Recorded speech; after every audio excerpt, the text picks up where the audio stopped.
up, guys? Welcome back to another video. Hope you guys are having an amazing day. I am I'm getting closer and closer to starting the Savannah monitor enclosure. These are the bottom frame boards. I gotta get the other boards this Friday when I get paid. These are going to be the branches inside the Savannah monitor enclosures. They're gonna be like right here. This will be like 10 foot, 10 foot, 10 foot, 10 foot, cut in the middle, double door section, 8 foot tall. It's gonna be sick. But today, someone asked me on my last video to kind of do like a breakdown of how I have my Savannah monitors set up indoors. So we're gonna go inside. I gotta change Blue's water, and then we'll break down all that all together. So hope you guys enjoyed this video, and don't forget to like and subscribe. And I'll see y'all. Actually, I'll see you guys right now. So let's go inside. So first, I gotta change Blue's water bowl. So I'm not saying my way's perfect because nobody does it perfect, but the way that I have my Savannahs set up right now is Blue's in a birch 8x2x2. You just want to eat the camera, don't you?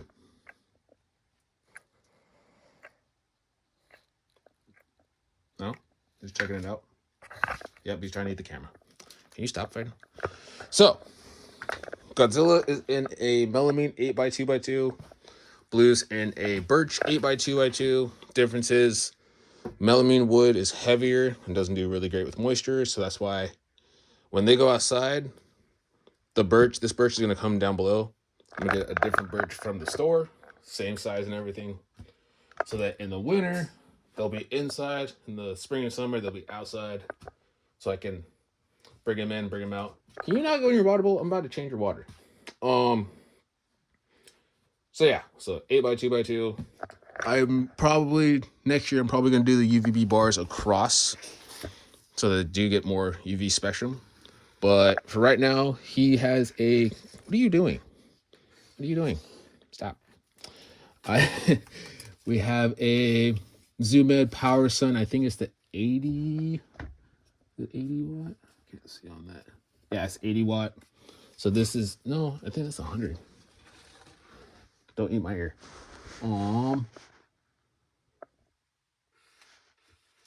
I can't see what it says. It's either an 80 watt or 100 watt Power Sun. And then on that side is a 150 watt basking bulb.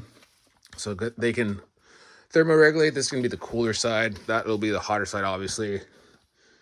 But the other things I'm going to do for next year's winter is I'm going to heat the hide box with the ZoomEd.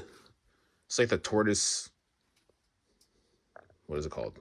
Tortoise heat panel. I'm going to screw it into the bottom or the top and then hook it out to the side right here and run my thermometer or thermostat into a power outlet that will then run to the wall. So this will be all specifically for winter.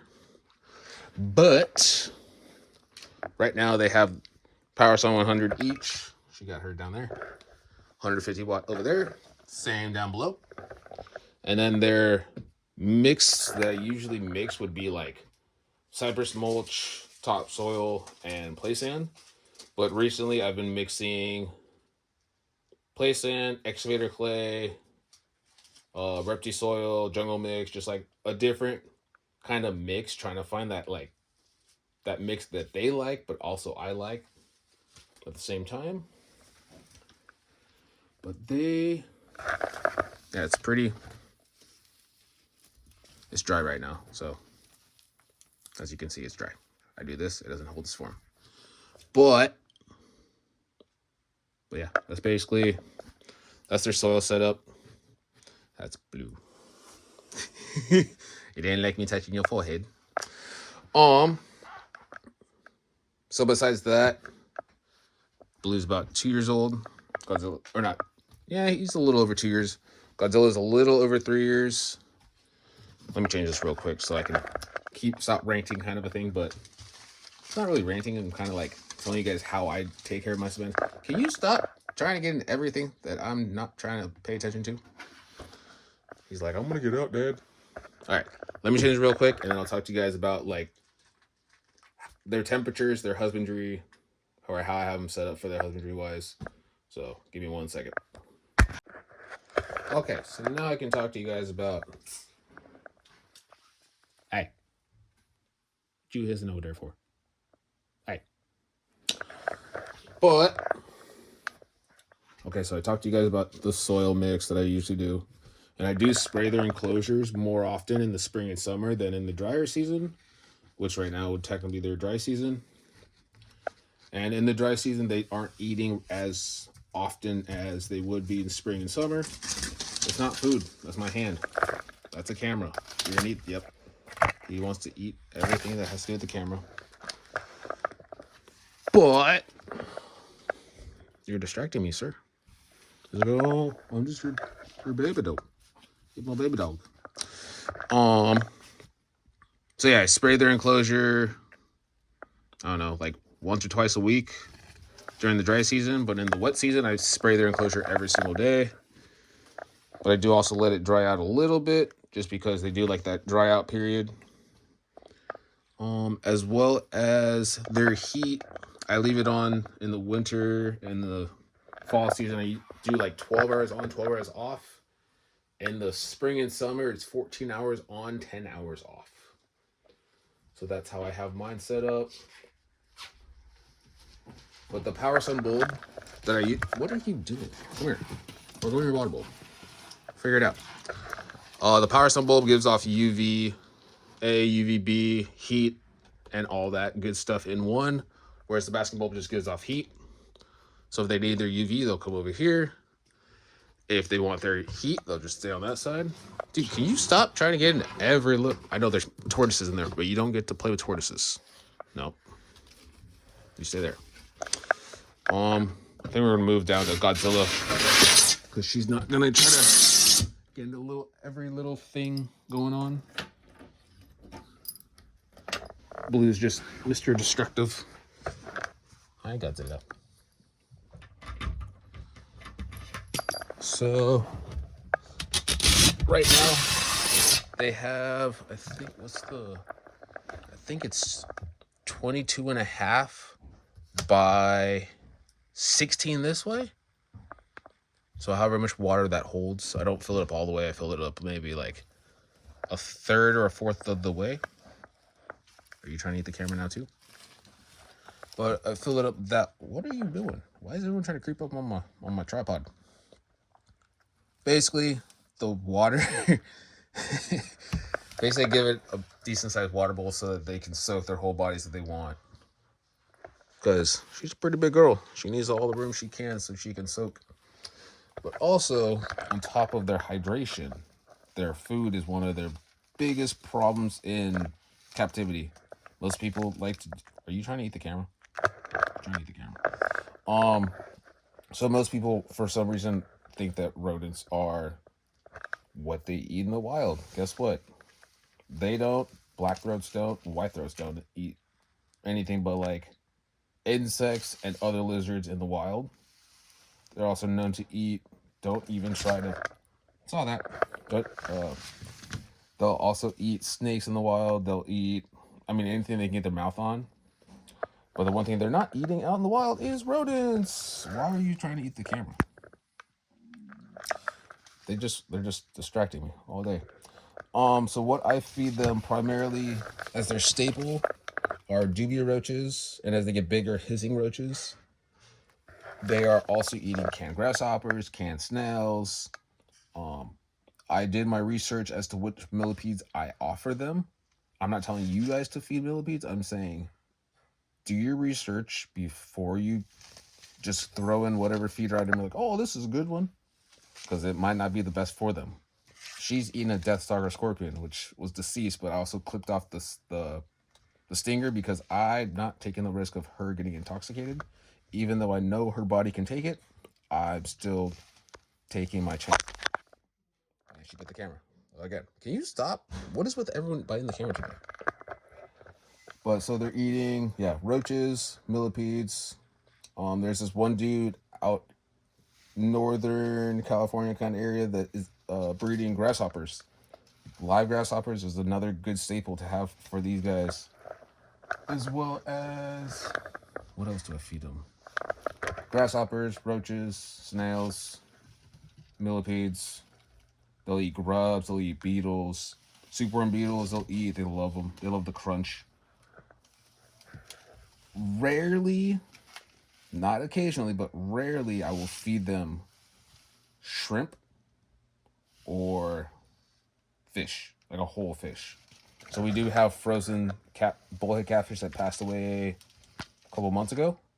I already clipped off all the barbs and everything, so that will be a snack for her. Can you stop trying to eat everything, please? I'm just trying to talk about you. It's never ending. So yeah, that's a lot of the stuff that they're eating. Those are some little snacks that we give them, but also one of the biggest things to remember are calcium and multivitamins. So I've been starting to use sticky tongue calcium indoor for them, and then when they go outside they'll use sticky tongue outdoor, exclusively for outdoor. And then for their multivitamins I use Reptivite with D3. Just give them all the vitamins that they need. And that sticky tongue calcium sticks really well to any of the insect feeders you're giving to your animal.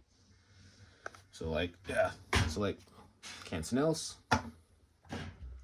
canned grasshoppers, and then I use hissing roaches, probably about this big, if not a little bit bigger.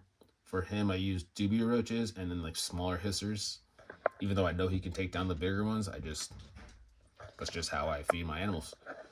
And as you can tell, he doesn't have his lateral line right now because he ate 2 or 3 days ago, so there's no need for him to eat until I can see that lateral line, and even then I'll probably still wait another week after that. Her lateral line is going to show up soon, but she's still digesting food. But they are active. I make sure that my animals run around at least once a day. But when they go outdoors, they're going to have all that room to run around, get all that vitamin D3 from the sun, or vitamin D from the sun, so they can break down the vitamin D3. And yeah.